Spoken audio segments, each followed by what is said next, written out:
are you? Good. What do we got at this booth here? Well, this is part of the Fraser River Sturgeon Conservation Society tagging program. And we're actually BCIT students that volunteer with the program as part of the year project. And the program is trying to determine abundance and distribution of the white sturgeon in the lower Fraser. So what we're doing is we're actually tagging the sturgeon to figure out where they are in relation to the river. So as you can see, we've got a variety of things for doing it. We've got a pit tag scanner here. We've got little pit tags. They're actually microchips in a glass casing. Where's the pit tags? The pit tags? Yeah. Right here. So what you do with these is you scan them with this handy machine. Like so. Where do they put the pit tag on the fish? The pit tags actually go just underneath the first dorsal scoop, right behind the hard plate. Oh, okay. As you can see here. And they're injected with this little guy, a syringe. And you just squeeze it right in there and it'll eject it in, give it a bit of a rub, and release the fish. Okay. Does it have any effects on the fish at all? Well, it depends. As long as you keep your needles sterilized and you try and reduce the amount that you actually handle the fish, it should have very minimal effects. And what about the implant? The implant itself has a numeric code, as you can see here on the scanner. Right. And again, they're kept in an alcohol solution, so they're sterilized as well. From the duration that we've been working on the project, we haven't seen very much hemorrhaging or any side effects from the tagging process itself. Okay, so the implant has no side effects as to effect on the fish, eh? Very minimal. It's so small that it just goes right under the skin and it doesn't hurt them at all. And what's the life of the implant? It's permanent. Permanent. It's permanent. Well, it's life of the fish. It'll still work. Yeah. Unless, of course, you break the glass casing or whatnot, but I think that's really difficult to do. Great. Perfect. For sure. And what's the purpose of tagging? Purpose of tagging? Yes. Why tag them? Well, again, you want to see the abundance of the population. So once you say tag 5,000 fish, you're going to start to get recaptures in the population that you're catching. Right. So it'll be a ratio of what you recapture. It gives you an estimate of the population in the Fraser. Also, it helps indicate where the fish are traveling and what habitat they're using. And how long have you been established? Well, the Fraser River Sturgeon Society has been doing this since '98. Okay. But as part of our program with BCIT, we've just been doing it since November. So what do they figure the numbers are right now? Do they have any idea? Well, they're still working on that. No estimate, eh? They've got about 6,000 tags out, but I'm not too sure as for the estimate in the lower Fraser. So you're saying 6,000 fish have been tagged right now? Yeah, so approximately. So maybe 30,000 sturgeon or things. I'm not really too sure. And what's the size of the sturgeon that they get up into the Fraser? Oh, they range. They range from just little guys to say, maybe less than a foot, right, to, well, I think the biggest one on record was 18 feet long, about 1,800 pounds. Wow. They just recently caught the biggest one in the study, I hear, and it was a total length of 13 feet long, about 11 and a bit fork length. Really? So that's pretty big. How old would that fish be? Well, it's about 900 pounds, over 100 years old. Wow. Maybe 150 or so. Maybe about 150, 125 So a years. sturgeon lives a long time, eh? Sturgeon live a long time. They've been around since prehistoric times. Any actually age of their life? The lifespan of the sturgeon? Yeah. Well, most of them live to, well, it's 80 and 125 years. Really? I would say. Would be So they get to be pretty good size in that, and they pretty good size, yeah. pick up a lot of stuff off the bottom, eh? Oh yeah, bottom.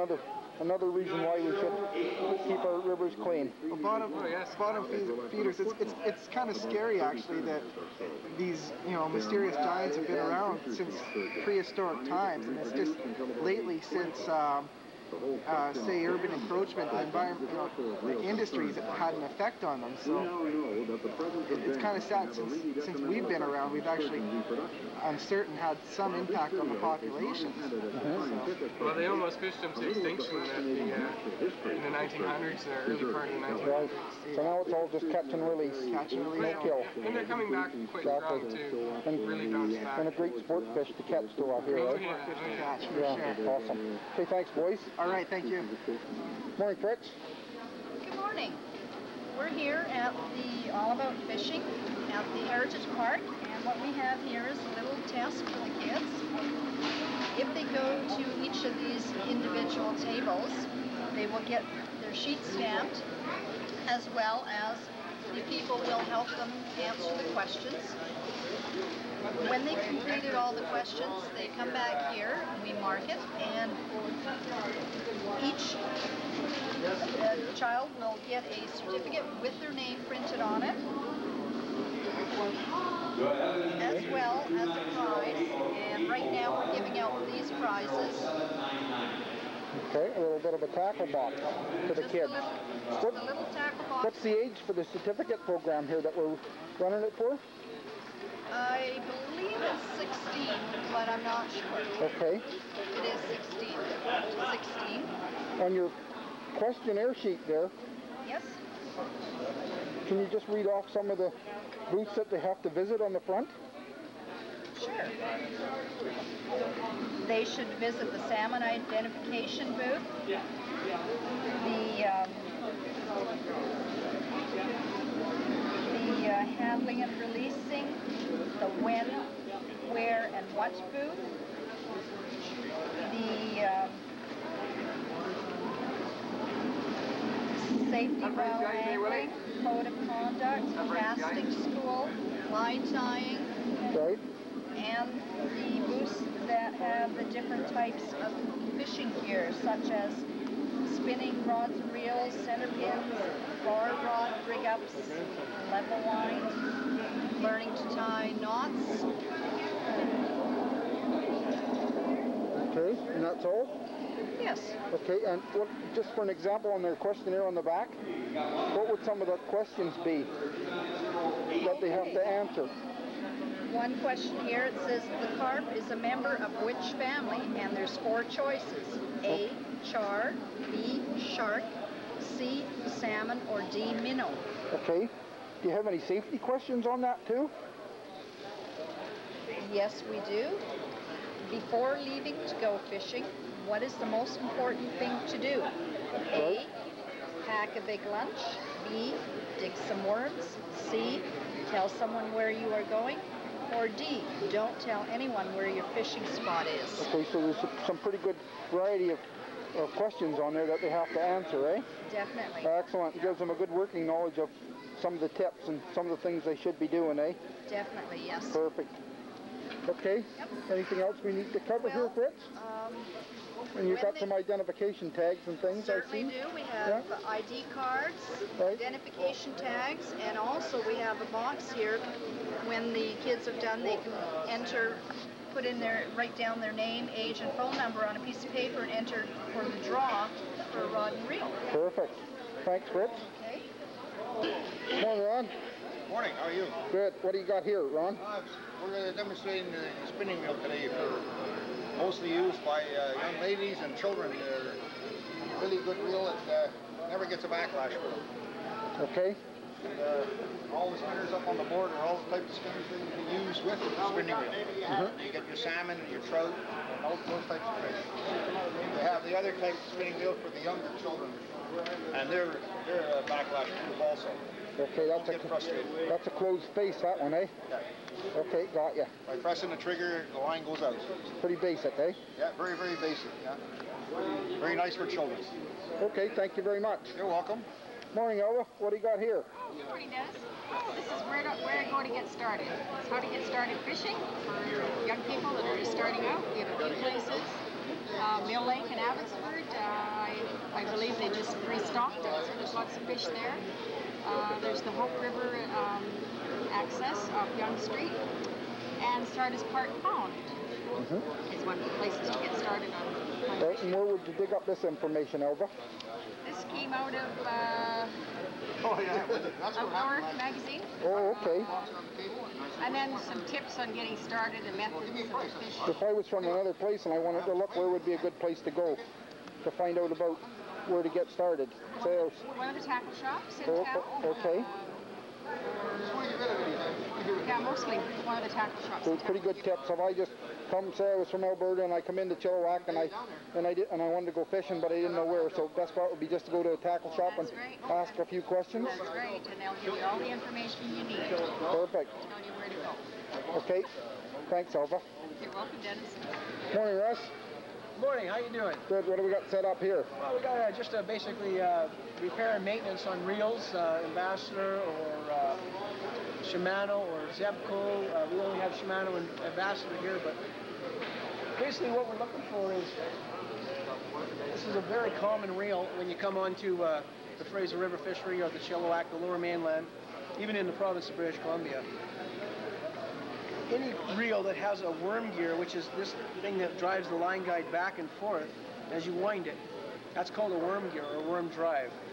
You basically want to keep that definitely clean when you're fishing anywhere in any river system, be it the Chehalis, be over on the island, be it the Bella Coola. The Fraser River is a big fishery for sockeye springs in the summertime. What you really want to do with this reel, it's got quite a bit of dirt and black and sand inside there. You want to keep that clean. Regular repair and maintenance, that's what we're here for, but there's a lot of other people that do it too. You take the reel apart, clean it right down, check any parts being worn. It's just like doing a service on your vehicle. And you want to keep oil in there constantly. If you can't wipe your finger on the back there and feel oil, you definitely have to add some oil. Use Abu Garcia oil. Sewing machine oil is a great softener or loosener for the bearings, but to me, it's not the thickest oil, so it will burn off as you cast. WD-40 is a quick fix. Don't think of that as being your best lubricant. It's a great cleaner, it's a great short-term lubricant, but it dries out very fast. So you want to get some from a 3-in-1 oil. There's Duralube out there depending on the amount of weights you're using. And when you fish in the Fraser, when you're using the heavier weights, or even the upper rivers, when you're using 2 ounces and up, you might want to put a little bit of white lithium grease. You can get it at your Canadian Tire or wherever. You don't want to overstress the reel. Most reel have test pound ratings. Sorry. This reel is a 6500 C3 Ambassador. It's got it written right on the side. The highest line rating it's got is 20-pound test, and that would be monofilament. But you can usually use Fireline, or the Tough Line, which is a Berkeley product, up to that, but I wouldn't go over 20 because it's just not meant for it. Even on the Cala Shimanos or the Calcuttas, you can go as much as 30, but those reels are not meant for that heavy a line. So it's a very good reel. You definitely want to keep the reel clean. Try as much as you can to avoid, whether it be that reel or this reel or any other reel you own, dipping it in the Fraser River. That's a no-no, Russ. That's dip her in the water to clean her is a no-no then. It definitely is a no-no. Do you have any type of a maintenance cycle that they should be on? Yeah, what do you recommend? I would suggest, especially with the Fraser fishery, being basically from June, middle of June till about the end of September, definitely have the reel either checked. If you don't have it checked before, which I suggest you do, definitely get it checked before you go into the fall fishery and into the Chehalis or Chilliwack for your cohos and your springs and your steelhead. You get way better life out of it, and it's just like, again, it's just like changing the oil in your car. After you get the miles through it, you're going to need some work to be done on it. And what about long-term storage? Long-term storage is cool, dry place, not a damp one. On top of a hot water tank is not the best place to be. I know you want to dry the reel out after. So, other than that, parts are rentable for Shimano or Ambassador. And we're located in Surrey, RA Striker Rod and Reel. We're an authorized Abu Garcia Warranty Center. Shimano is also local. We can also get parts for them, for Daiwa, for Penn reels for the ocean. But for when you come into freshwater, this was mainly a freshwater reel. If a guy takes this to salt water, it's got 2 or 3 bearings in here that you definitely want to keep clean. My suggestion is to get some of that lithium grease on those bearings before you go to the ocean. or go to salt water, bring it back, tip the reel up so that you can't get water into the gears, and take the garden hose to it. Spray it even into the worm gear, clean it out, let it set on top of a hot water tank for a couple hours, or in a hot area, not like a heat lamp, but just something that's got warm, dry heat. Draw some of that water out, and then re-oil it in there. Okay, great, Russ. That's excellent. I got lots of good tips here on storage. Sure do. So cool, dry place, lots of oil. Right, but not too much oil. But because if you put too much oil, it'll go down into the gears. Okay, great. Definitely run your hand along the back of the line and feel oil. You'll be fine. Okay, great, Russ. Thank you. No problem.